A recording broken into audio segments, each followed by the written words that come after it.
Shalom, peuple de Dieu, shalom, les enfants de Dieu, je vous bénis encore dans le nom de notre Seigneur Jésus-Christ, le nom qui est au-dessus de tout le nom, le nom qui est capable de changer nos vies, le nom qui a le pouvoir sur tout ce qu'on peut nommer, le nom qui a le pouvoir de tout ce qu'on peut nommer. Toute chose a un nom. Et le nom de Jésus-Christ est au-dessus de tous ces noms. Donc quand on parle d'une maladie, il y a un nom. Quand on parle de quelque chose, il y a un nom. On a nommé tout. Oh, ça c'est la grandeur de Dieu, bien-aimé. Ça c'est la puissance de Dieu. Il a nommé tout. Tout. Il a donné le nom à toutes choses. Et lui, il est au-dessus de tous les noms. Donc, au-dessus de toutes choses. Lui, il est au-dessus de tout ce qu'on peut dire.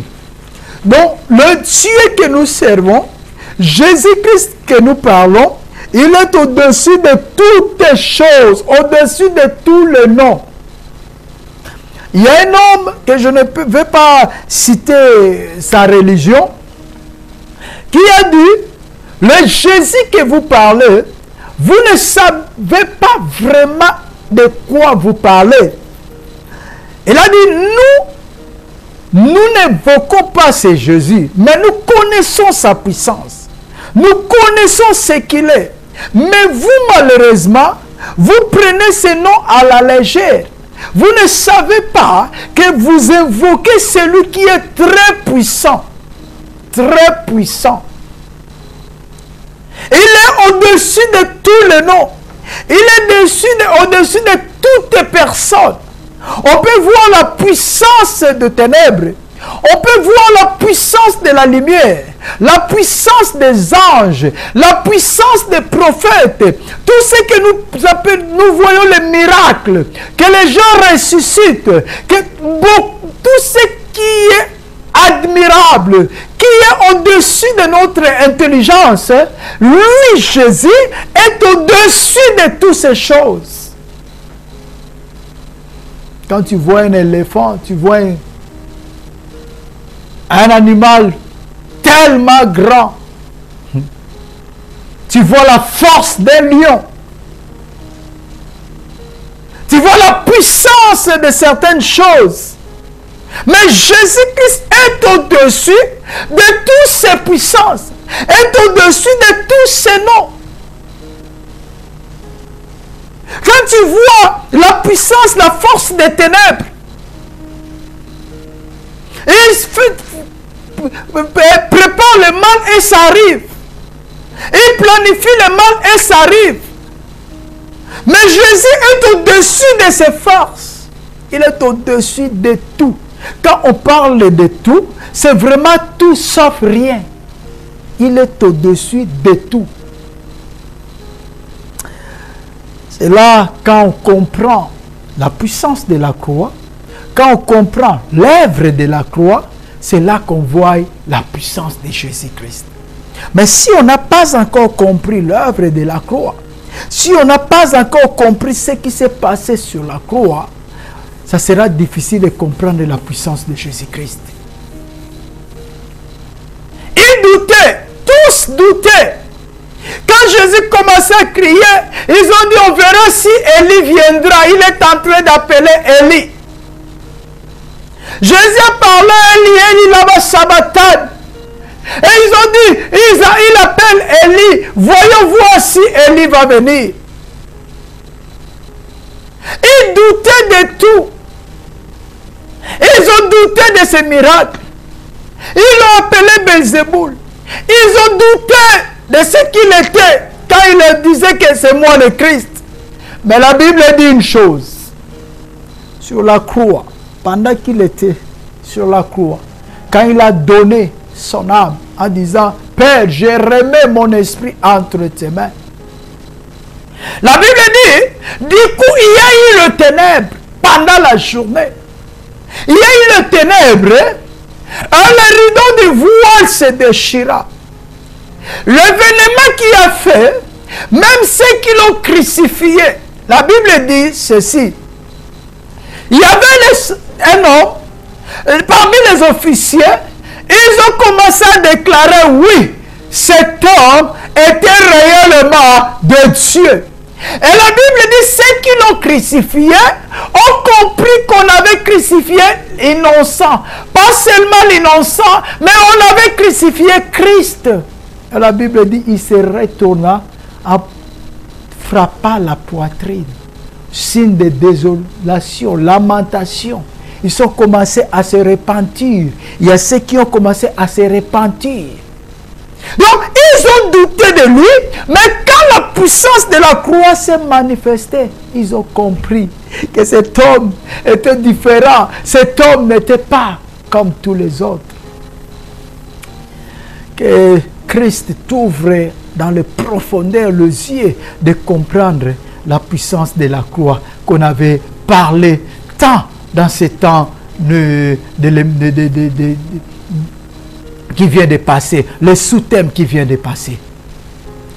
Par la grâce de Dieu, nous avançons, continuons à avancer dans ces temps que nous partageons ensemble, qui est intitulé « Une vie nouvelle ». Je venais d'insister par rapport de cette phrase, de cette parole, que Paul a dit « une vie nouvelle ». Si quelqu'un est en Christ, bien-aimé, Christ est notre racine. Tu ne peux pas, un arbre ne peut jamais prospérer sans les racines. Nous voyons même les arbres qui sortent au milieu d'un mur, au milieu de béton. Mais si nous regardons dans les traits ou dans les lignes que cet arbre est sorti, il y a toujours les racines. Il y a toujours des racines. Sans les racines, l'arbre ne peut jamais prospérer. Sans les racines, l'arbre ne peut jamais pousser. Sans les racines, l'arbre ne peut jamais exister. Jésus-Christ est le racine. Si quelqu'un est en Christ, d'abord, si quelqu'un est enraciné en Christ, si l'arbre est enraciné en Christ, c'est là qu'il devient une nouvelle créature. C'est là que cet arbre va vivre une nouvelle vie. On peut couper l'arbre, on peut sécher l'arbre, mais s'il y a toujours les racines, vouloir ou pas, même dans le temps sèche, pendant des périodes de sèche, oui, l'arbre peut disparaître, pour dire. On peut couper l'arbre, on peut faire tout, mais s'il y a toujours les racines, vous verrez, après un temps, cet arbre commencera à sortir, commencera à donner des feuilles, commencera à donner des branches, commencera à donner des fruits, parce qu'il y a des racines. Et Christ est notre racine. C'est lui les racines de tout. Si nous nous enracinons à lui, cela veut dire vouloir ou pas. Ça ne sera pas question de quoi. Non, on va prospérer à tous égards parce que notre racine c'est Christ. On va vivre cette nouvelle vie parce que nous nous sommes enracinés en Christ. N'oubliez pas ça, bien-aimés. N'oubliez pas ça. C'est ça qui fait que nous puissions parler de Christ. Et nous ne parlons pas des églises. Nous ne parlons pas de pasteurs, de prophètes. Non, mais nous parlons de Christ. C'est lui qui est notre racine. Enracine-toi à lui et tu verras, tu ne feras pas des efforts pour prospérer. Tu ne feras pas des efforts pour avancer. Tu ne feras pas des efforts pour avoir quelque chose. Parce que c'est lui qui te nourrit. C'est les racines qui nourrissent l'arbre. C'est les racines qui font prospérer l'arbre. Quand les racines est bien nourries, quand les racines est tellement fort, l'arbre va pousser sans les efforts. Sans les efforts. Enracinons-nous en Christ, bien-aimés. Marchons selon sa parole. Suivons ce qu'il a dit. Marchons selon la Bible. Vivons selon la Bible. Et nous verrons. Tu ne feras pas des efforts, mais tu verras comment l'homme prospère. Tu verras c'est quoi la prospérité. Car la Bible dit, c'est la bénédiction de l'Éternel qui enrichit et il ne fait suivre d'aucun chagrin. La bénédiction de l'Éternel ne fait suivre d'aucun chagrin. Il n'y a pas de choses qui suivent après. Non. La bénédiction de l'Éternel amène la joie, amène la paix, amène tout ce qui est bon, amène tout ce qui est meilleur dans ta vie. Il n'y a pas de réclamation quelconque, non. Mais pour vivre cela, il faut s'enraciner en Christ. Il faut s'enraciner en Christ. Et nous sommes en train de parler de ce sous-thème. L'Esprit du Seigneur est sur moi. On a commencé ça semaine passée et on continue avec cela. L'Esprit du Seigneur est sur moi. La mission de Christ. On avait parlé de la puissance de la croix. Maintenant, on parle de la mission de Christ. L'Esprit du Seigneur est sur moi. On avait commencé déjà à lire dans le livre de Luc, chapitre 3, qu'on avait lu, qu'on avait essayé de développer par l'aide du Saint-Esprit. Et nous allons commencer par là. Luc, chapitre 3, verset 21 à 22. La Bible dit ceci, on va le lire. Tandis que tout le peuple se faisait baptiser, Jésus fut aussi baptisé. Et pendant qu'il priait, le ciel s'ouvrit. Et l'Esprit Saint descendit sur lui sous une forme corporelle, comme une colombe. Et il vint une voix du ciel. Tu es mon fils bien-aimé, l'objet de mon affection. Pendant que Jésus-Christ est venu se faire baptiser, comme je ne veux pas retourner, comme j'avais dit, il était venu comme tout le monde. Il n'y avait pas la différence, il n'avait pas des oreilles longues pour comprendre, savoir que celui-là est Christ. Non, il est venu comme tout le monde. Mais seulement Jean-Baptiste avait compris parce que c'est lui qui devait préparer le chemin de Christ. C'est pour cela que le Saint-Esprit l'a aidé à connaître Christ. Et quand il est venu, la Bible dit qu'il s'est fait baptiser. Il s'est fait baptiser comme tout le monde. Et la Bible dit, lorsqu'il s'est fait baptiser, la Bible dit, et pendant qu'il priait, le ciel s'ouvrit. Il y a quelque chose qui commence. Pendant qu'il priait, le ciel était ouvert. Le ciel a donné le signe. Le ciel a écouté la voix du Créateur. Le ciel a compris le langage du Créateur. Et la Bible dit le ciel s'est ouvert pendant qu'il priait. Et l'Esprit Saint descendit sur lui sous une forme corporelle comme une colombe. Il y avait la présence du Saint-Esprit, mais il y avait une forme corporelle. Comme nous sommes, comme nous avons mis forme corporelle, comme une colombe, est descendue. Le ciel est ouvert et il y a ces colombes qui descendent. Il y a ces colombes qui descendent. Le Saint-Esprit est descendu sous forme d'une colombe. Forme corporelle. Comme lui, Dieu a pris la forme humaine. Il a pris le corps. La Bible dit le Saint-Esprit a pris aussi le corps. Il a descendu sur lui sous une forme corporelle, comme une colombe. Et vint une voix du ciel. Le ciel a parlé parce que le Créateur était là. Le ciel a parlé parce que celui qui est au-dessus de tout était là. Le ciel a parlé parce que le libérateur devait commencer sa mission. L'Esprit du Seigneur est sur moi. Christ n'avait pas dit cette phrase pour dire, mais il a parlé de ce qui s'est passé aujourd'hui. De ce qui s'est passé pendant qu'il se faisait baptiser. Il a parlé de ce qui s'est passé pendant qu'il a reçu sa mission. Il a parlé de ce qui s'est déjà passé. Donc ce n'est pas en vain qu'il a répété cette phrase, mais c'était la confirmation de sa mission.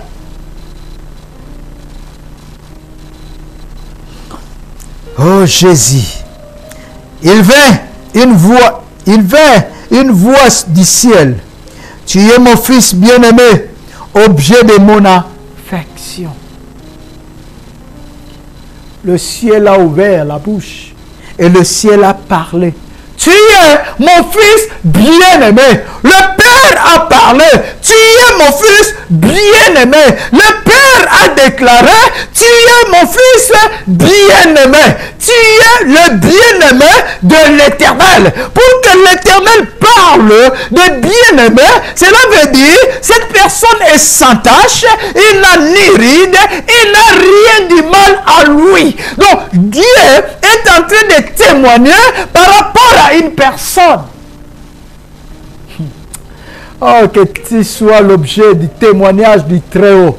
Que Dieu témoigne en ta faveur, bien-aimé. C'est pour cela qu'il faut marcher selon la parole. Il faut vivre selon les Écritures. Il sera le témoignage du Très-Haut. La Bible dit, pendant que le diable vagabondait, pendant que les fils des hommes sont venus vers Dieu, pendant que les anges sont venus vers Dieu, il y avait aussi le diable au milieu d'eux. Il est venu aussi vers Dieu. Et Dieu lui a posé la question par rapport à Job. As-tu remarqué mon serviteur Job? Mon serviteur. Là, il a parlé de serviteur. Il a parlé, il a témoigné de Job étant serviteur. As-tu remarqué mon serviteur Job? Un homme intègre, un homme qui marche droit. Mon serviteur. Mais ici, la Bible parle de mon fils. C'est différent d'un serviteur. Alléluia, Jésus. Quand on parle de fils, c'est différent d'un serviteur. Parce que le serviteur ne connaît pas tout ce que le père fait. Mais le fils demeure dans la maison et il sait. Regarde avec tes enfants. Il y a certaines choses que tu fais avec tes enfants. Tu ne feras pas dehors. Il y a certaines choses que tu fais dans la maison. Tu ne les feras jamais dehors.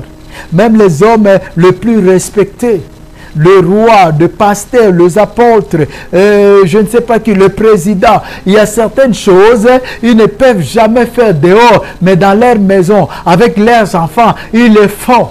Il y a même d'autres personnes, ils n'ont jamais marché avec une culotte dehors. Il y a des personnalités, ils n'ont jamais marché avec une culotte, une babouche dehors. Mais dans leur maison, ils sont là avec ses enfants, avec une culotte, peut-être un cinglet. Donc il est là avec ses enfants.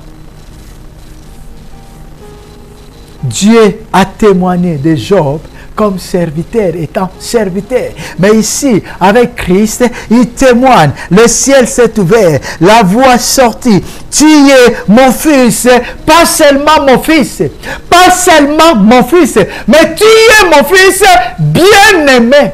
Bien-aimé. Donc, mon fils est bien-aimé. Ça veut dire quoi? Tu es celui que je porte dans mon cœur. Tu es celui que je peux taper ma poitrine, frapper ma poitrine en disant que tu es vraiment irréprochable. Quand on parle de bien-aimé, c'est quelqu'un qu'on aime tellement bien. C'est quelqu'un qui attire vraiment notre vie. C'est quelqu'un qui est dans nos cœurs. C'est quelqu'un qui est dans nos vies. C'est quelqu'un qu'on est fier de lui. Bien-aimé. Oui, bien qu'aujourd'hui, on le prend vraiment à la légère. Quelqu'un que vous n'attendez même pas bien. Et je ne sais pas, pour le flatter, je ne sais pas vraiment les mots. Pour faire quoi au bien-aimé? Bien-aimé. Bien-aimé, c'est quelqu'un qu'on aime. C'est déjà dit, bien-aimé. C'est quelqu'un qui est dans nos cœurs. C'est quelqu'un qu'on a sûr de lui. C'est quelqu'un qu'on connaît. Ce n'est pas tout le monde bien-aimé. C'est quelqu'un qu'on connaît. Donc, je suis là. Je connais la personne très bien. La personne est dans mon cœur. Je connais comment il vit. Je connais ce qu'il peut faire, ce qu'il ne peut jamais faire. C'est ça, bien-aimé. C'est pour cela que quand on me dit que celui-là c'est un voleur, si c'est mon bien-aimé, si c'est quelqu'un que je connais bien, si c'est quelqu'un que j'ai vraiment étudié, je peux te dire avec fermeté, non, celui-là ne peut pas être voleur. C'est impossible. Oui, l'homme change, mais voler, non, c'est impossible parce que c'est un bien-aimé. C'est quelqu'un que j'aime bien et je connais bien. C'est quelqu'un dont je suis sûr de la personne. Dieu a témoigné parce qu'il savait qu'en Christ, il n'y avait rien de mal. En Christ, il n'y avait rien de péché. En Christ, il n'y avait rien de renoncement. En Christ, il n'y avait rien de trahison. En Christ, il n'y avait rien. Il n'y avait que la parole. C'est pour cela qu'il a répété dans le livre de Jean 7, quand il parle, il a dit, j'ai fait tout ce que tu m'avais dit de faire. J'ai accompli tout ce que tu m'avais dit d'accomplir. Quand il parlait même devant le pharisien, il n'avait pas honte, il n'avait pas peur de dire que Dieu est mon Père. Il n'avait pas honte de ces choses. Il n'avait pas peur de ces choses. Même si les pharisiens ne croyaient pas, même si on voulait le lapider, il n'a jamais nié Dieu. Il parlait à haute voix que c'est lui le Fils de Dieu. Il parlait à haute voix qu'il est venu du ciel. C'est l'agneau qui vient du ciel. C'est le pain qui vient du ciel. Il parlait à haute voix. Il n'avait rien. Il n'y avait rien de trahison en lui. C'est pour cela le ciel avait témoigné. Et pas seulement ça. Mon fils bien-aimé, objet de mon affection. Objet de mon affection. L'objet de mon affection. Là, ce témoignage caractérisait Christ, caractérisait la mission de Christ, caractérisait les devoirs de Christ, caractérisait les droits de Christ, caractérisait tout. Ce témoignage, ceux qui étaient là, il y a d'autres versions qui disent, ceux qui étaient là ont entendu aussi cela. Et ils étaient étonnés. Parce que le ciel parlait, le ciel donnait le témoignage de quelqu'un. L'Esprit du Seigneur est sur moi. Ah, que le ciel s'ouvre pour toi, bien-aimé. Que le ciel s'ouvre pour toi. Soyez connectés avec Christ, afin que le ciel s'ouvre pour toi. Soyez connectés avec la parole de Dieu, que le ciel s'ouvre pour toi. Que le ciel témoigne à ta faveur, afin que tu puisses vivre le meilleur de Dieu, afin que tu puisses vivre le super de Dieu. Parce qu'il est bon, il n'abandonne jamais. La bonté de Dieu est qu'il n'abandonne jamais le sien. C'est ça la bonté de Dieu. C'est ça l'amour de Dieu. Il n'a jamais abandonné quiconque qui a crié à lui, quiconque qui l'a invoqué, quiconque qui le cherche. Il n'abandonne jamais notre Dieu. L'objet de mon affection. Oh Jésus, je prie que tu retrouves ces canaux, que tu retrouves ces chemins, que tu retrouves vraiment, afin que tu sois irréprochable devant Dieu. Vous savez, ce que j'aimais en David, c'était un homme qui reconnaissait ses erreurs. C'était un homme qui reconnaissait ses péchés. C'était un homme qui cherchait toujours Dieu. En sachant que c'était un faible, mais il cherchait toujours Dieu. Bien-aimé, cherchons toujours Dieu. Même dans nos faiblesses, reconnaissons nos erreurs, reconnaissons nos péchés, reconnaissons nos fautes. Allons toujours dans le pied de Dieu. C'est là que Dieu déclarait, David, j'ai choisi David, l'homme selon mon cœur. Que tu sois le témoignage du ciel, bien-aimé. Que le ciel témoigne à ta faveur. J'ai choisi David, l'homme selon mon cœur.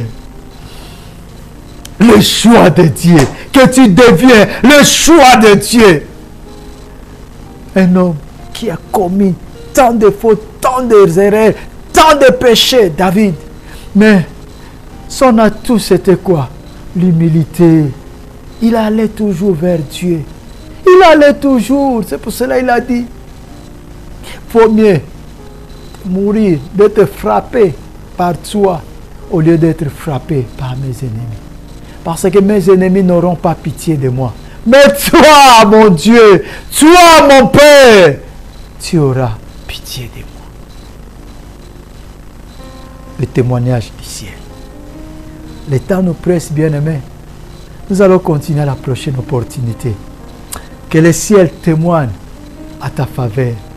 Dans le nom de Jésus, restez branchés et bénissez ce canal www.one-tv.org. Bénissez ce canal, le chemin par lequel nous passons pour transmettre la parole de Dieu. Que Dieu vous bénisse. À la prochaine opportunité.